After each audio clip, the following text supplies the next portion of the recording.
Welcome in, everyone. Today, we're breaking down the wild bureaucratic journey of getting a brand new food ingredient legally cleared for the market.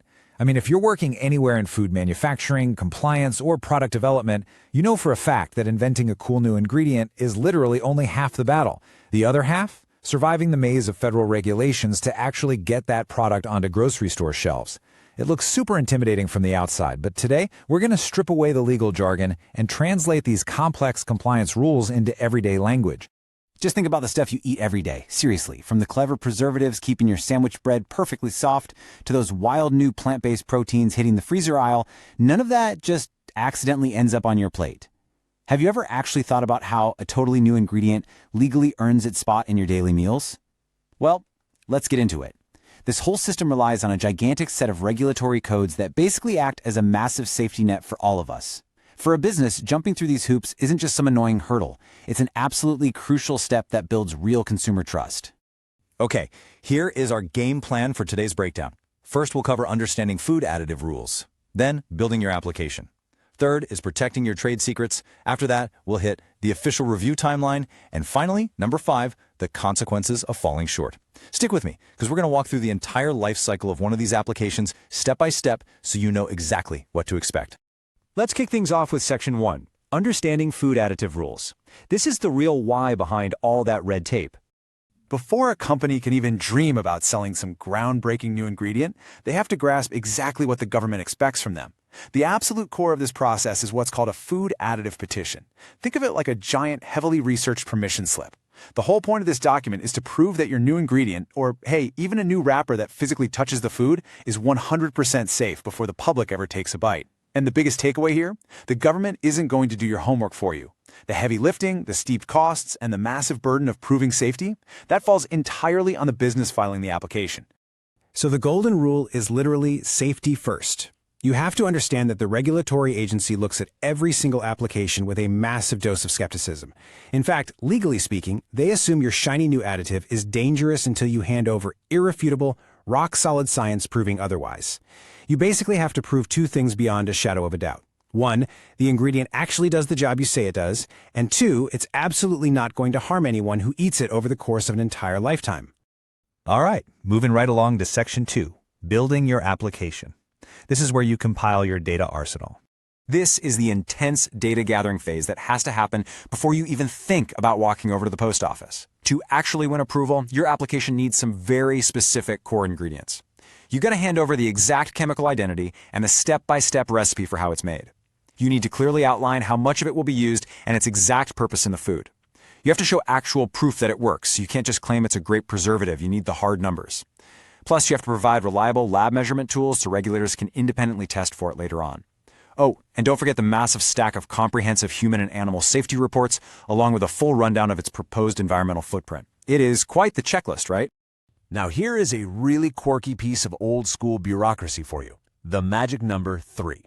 When you finally box up all this crazy amount of data, you generally have to submit 3 complete copies of everything to the agency. But, plot twist, if your proposed ingredient is meant for meat or poultry products, that number suddenly jumps to 4 copies. Why? Because a totally different federal department has to review it at the exact same time. It's just a funny little reminder of how deep into the procedural weeds this whole compliance journey can actually get. Let's talk about the safety testing itself, because they do not mess around here. The safety data you submit can't just be from some casual weekend lab experiment.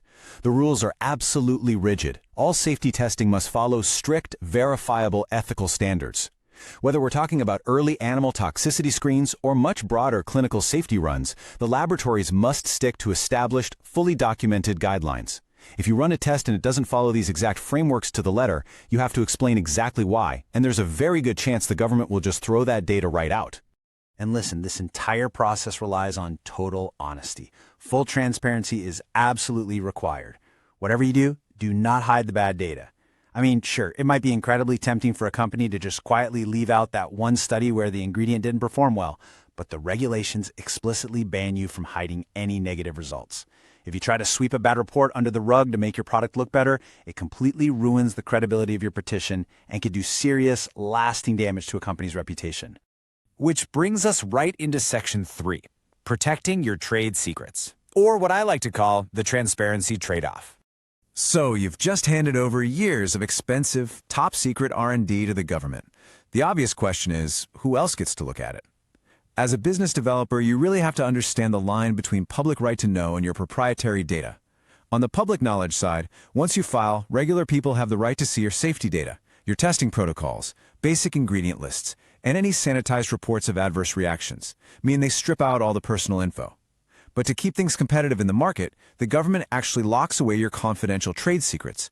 We're talking your exact manufacturing steps, your precise secret formulas, and your internal sales data. Basically, you prove it's safe to the world, but you get to keep the secret recipe perfectly safe in the vault. Okay, let's move on to Section 4, the official review timeline. Time to look at the ticking clock.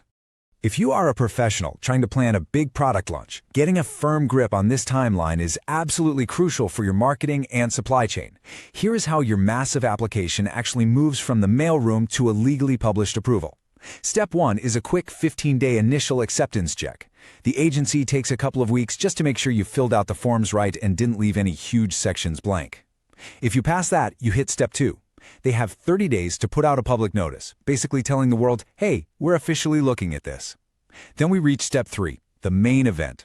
They generally get a 90-day window to evaluate all that deep science, though they can officially hit a button to extend it another 90 days, giving them up to 180 days total to make a final call. But hold on, that clock isn't always smoothly ticking away. Regulators actually have the legal power to hit the pause button.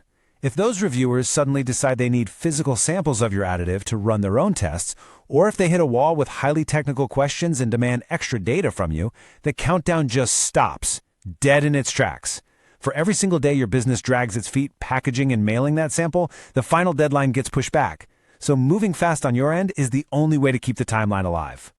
Finally, let's dive into Section 5, consequences of falling short. What is the real cost of cutting corners? We really need to talk about the harsh reality of what happens when applications are sloppy, because the cost of cutting corners here is brutal. Here are the major roadblocks that will absolutely derail your launch. First off, if you're missing basic stuff, like you totally forgot the environmental report, they will give you an immediate refusal to file. You get bounced right at the door. Second, if you're deep in the review process and suddenly realize you have to submit a major data amendment to fix a huge mistake, the penalty is rough. That 90-day clock resets entirely back to zero. You start the painful wait all over again. And sometimes, the agency will basically tap you on the shoulder and politely suggest your data is so flawed that you should just voluntarily withdraw the whole petition, fix it on your own time, and try again way down the road. Now, I will throw you one tiny glimmer of hope for a very specific situation.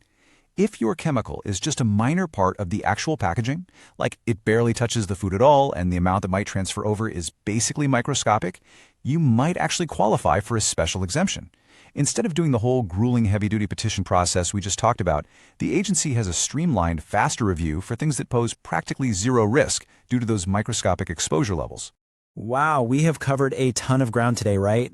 From gathering that first batch of intense safety data to sweating out the government's ticking clock. It's a demanding, incredibly unyielding system. So I want to leave you with a final provocative thought.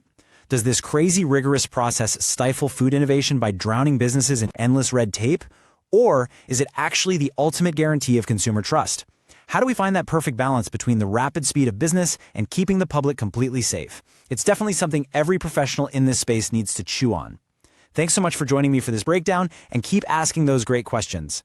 If you found this helpful or want to stay updated when this regulation changes, subscribe and support the channel. And if you need the full technical details on this CFR, click the link in the description below. See you next time.